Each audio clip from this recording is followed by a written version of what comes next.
بسم اللہ الرحمن الرحیم۔ شروع کرتا ہوں اللہ کے پاک نام سے جو بہت بڑا مہربان نہایت رحم والا ہے۔ دوستوں، بہنوں، بھائیوں، بزرگوں، السلام علیکم۔ تاریخ اسلام میں ہم حضرت خالد بن ولید کی داستان کو جاری رکھے ہوئے اور اس کی آج 74 نمبر قسط میں ہم آپ کو خوش آمدید کرتے ہیں، اور اس میں ہم بیان کر رہے ہیں حضرت خالد بن ولید کا لشکر اور مسلمہ قذاب کے لشکر کی آپس میں جنگ۔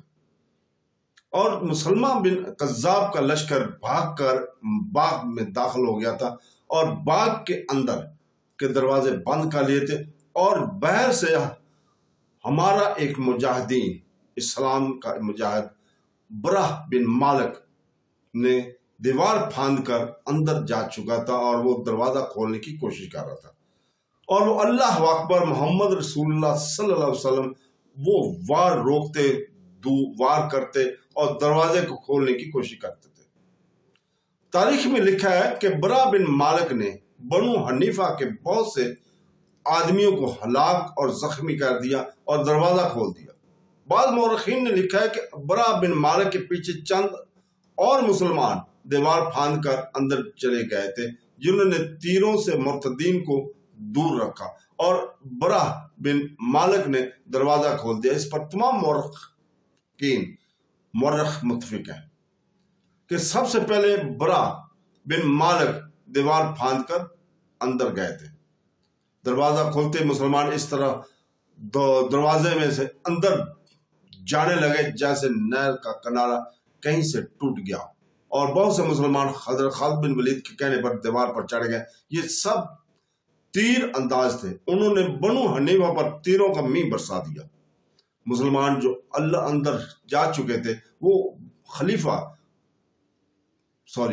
بنو حنیفہ پر قہر کی مانند ٹوٹے۔ مرتد کا قتل عام ہونے لگا، ان کے باغ نکلنے کا راستہ محدود ہو گیا اور اب زندہ رہنے کے لیے لڑ رہے تھے۔ ان کا نبی خود جھوٹا تھا، ان کے ساتھ تھا، اس کی للکار سنائی دی، اور وہ بڑی بے جگری سے لڑ رہے تھے۔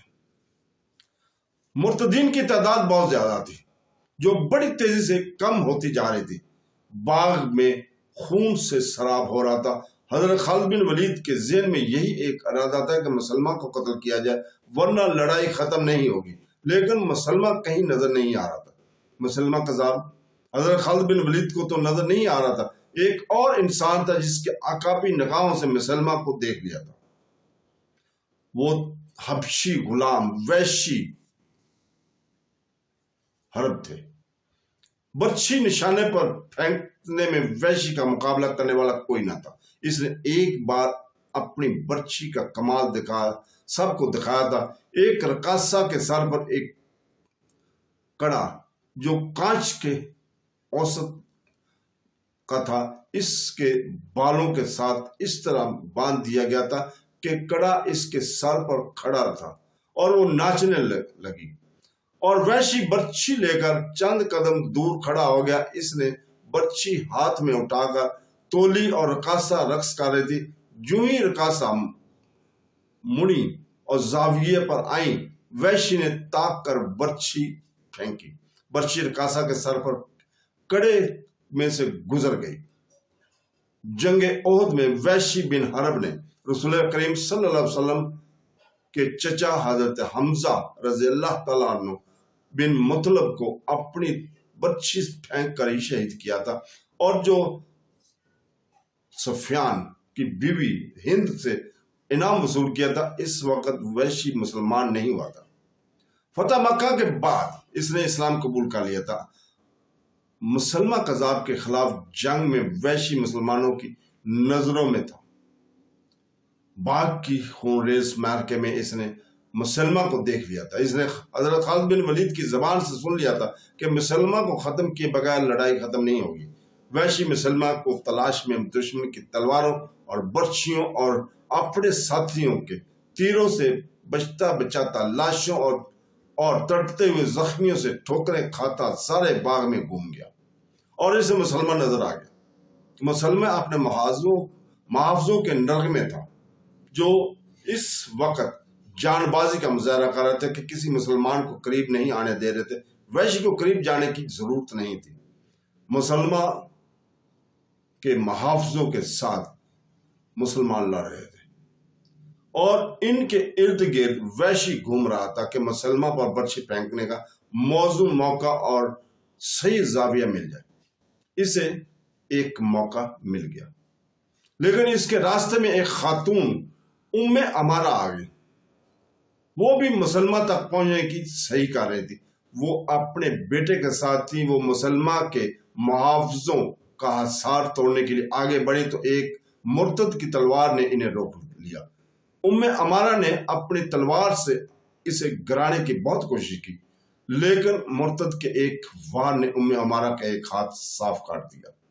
اس کے بیٹے نے تلوار کے ایک ہی وار سے اس مرتد کو مار گرایا اور یہ مجاہد اپنی ماں کو ساتھ لے گیا. وحشی کو موقع اور زاویہ مل گیا اور اس نے برچھی کو ہاتھ میں تولا اور تاک کر پوری طاقت سے برچھی مسلمہ پر پھینکی. برچھی مسلمہ کے پیٹ میں اتر گئی. اس کے ہاتھوں نے برچھی کو پکڑ لیا، لیکن برچھی اپنا کام کر چکی تھی. مسلمہ کے ہاتھوں میں برچھی کو پیٹ سے نکالنے کی سکت نہیں تھی. مسلمہ گرا، اسے مرنا ہی تھا، لیکن ابو دجانہ نے اسے تڑپ تڑپ کر مرنے کی اذیت سے اسے طرح بچا لیا کہ اس کا سر تلوار ایک زوردار وار سے اس کے دھڑے سے الگ کر دیا. ابو دجانہ مسلمہ کی سر کئی لاش ابھی دیکھ ہی رہے تھے کہ مسلمہ کے ایک محافظ نے پیچھے سے اتنا سخت وار کیا کہ ابو دجانہ گرے، پھر اٹھ نہ سکے اور شہید ہو گئے. بنو حنیفہ ایک مرتد گلا پھاڑ کر چلایا. ہمارے نبی کو ایک سیاہ فام حبشی نے مار ڈالا ہے. مشہور مورخ ابن ہشام نے لکھا ہے کہ باغ کے اندر مارکے کی خون روزی میں یہ آوازیں سنائی دینے لگی، نبی مارا گیا، مسلمہ قتل ہو گیا. مسلمہ کذاب کے قتل کا سہرا بلا شبہ وحشی ابن حرب کے سار ہے. وحشی میں زندگی عجیب گزری ہے. وحشی کی زندگی عجیب گزری ہے. بتایا جا چکا ہے کہ اس نے بالکل اسی طرح جس طرح اس نے مسلمہ کو برچھی کھینچ کر قتل کیا تھا، حضرت حمزہ علیہ السلام کو بھی جنگ احد میں شہید کیا تھا. جب مسلمانوں نے مکہ فتح کر لیا تھا تو رسول پاک صلی اللہ علیہ وسلم نے مکہ کے چند لوگوں کو جنگی مجرم قرار دیا تھا. ان میں وحشی کا نام بھی تھا. اسے کسی طرح پتہ چل گیا تھا کہ اسے مسلمان زندہ نہیں رہنے دیں گے. وہ مکہ سے نکل گیا اور طائف میں قبیلہ ثقیف کے ہاں جا پناہ لی. قبیلہ ثقیف کے لوگ مسلمانوں نے جس طرح شکست دی تھی وہ بیان ہو چکا ہے. اس قبیلے نے اسلام قبول کیا اور وحشی نے بھی اسلام قبول کر لیا اور بیعت کے لیے وہ اپنی جان بخشی کے لیے رسول پاک صلی اللہ علیہ وسلم کے حضور خود کیا. آپ حضور پاک صلی اللہ علیہ وسلم کئی برس پہلے دیکھا تھا، شاید حضور پاک صلی اللہ علیہ وسلم اسے اچھی طرح پہچان نہ سکے. کیا تم وہ وحشی ہو؟ رسول پاک صلی اللہ علیہ وسلم نے اس سے پوچھا. وہی وحشی ہوں، وحشی نے جواب دیا، اور اب آپ صلی اللہ علیہ وسلم کے اللہ کا رسول مانتا ہوں. رسول اللہ کریم صلی اللہ علیہ وسلم نے اس کی جان بخشی کر دی. وحشی بن حرب رسول کریم صلی اللہ علیہ وسلم کا گرویدہ ہو چکا تھا اور اس کے سر پر حمزہ رضی اللہ تعالیٰ کا قتل تھا، جس کا وحشی کو بہت دکھ تھا اور مکہ سے چلا گیا اور 2 سال طائف کے علاقے میں یہاں گزرے ہوئے دنوں میں خاموشی طاری رہتی اور وہ سوچوں میں گم رہتا تھا. اس نے اسلام قبول کرنے کے لیے سچا مسلمان بننے کے لیے ایک تمنا تھی. 2 سال بعد اپنے بے چین ضمیر کو مطمئن کرنے کے لیے وہ اسلامی لشکر میں شامل ہو گیا اور اس نے حضرت خالد بن ولید کی دستوں میں رہنا پسند کیا. یمامہ کی جنگ میں اسے پتہ چل گیا تھا کہ خالد بن ولید مسلمہ کو ہلاک کرنے کی کوشش میں ہے. یہ فرض اس نے اپنے ذمہ لیا اور غرض فرض پورا کر دیا. اس کے بعد وحشی حضرت خالد بن ولید کے دستوں میں